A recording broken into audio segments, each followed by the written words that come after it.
my light bulb moment theoretically was in a book study, Creating Innovators, when I looked at what the possibilities that an education could be and what kids in other places were doing, and thinking about what is the system that we're in and why are we in this system, and the idea that this system isn't something that's changed in a really long time, and that we should probably start to think about what that means.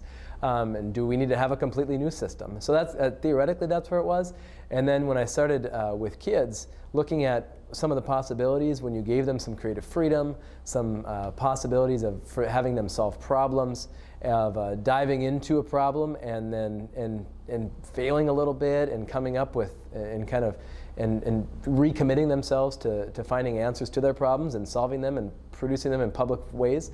That's when light bulb came on as this is what needs to happen, because kids need the opportunity to have their life start now and not to wait until they finish with high school or until they move on to the next level.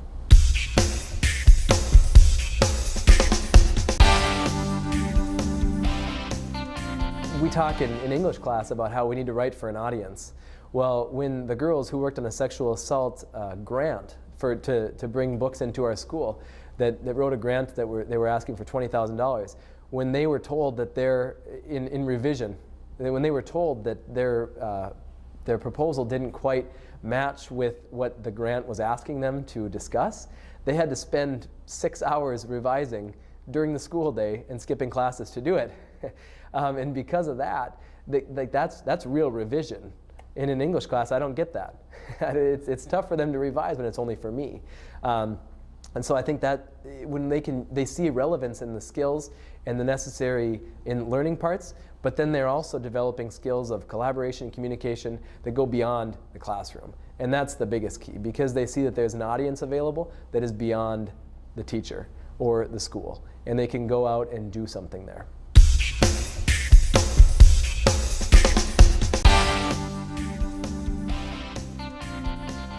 I think there are more and more people in North Dakota who are talking about changed education, and that is where a culture change will come from.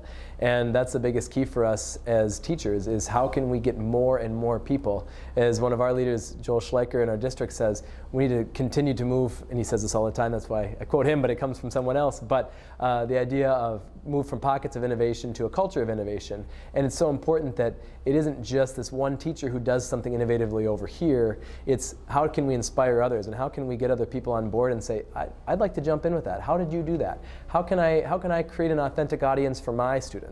How can I get somebody to think creatively instead of following a prescription in creating a project? How can I give them freedom?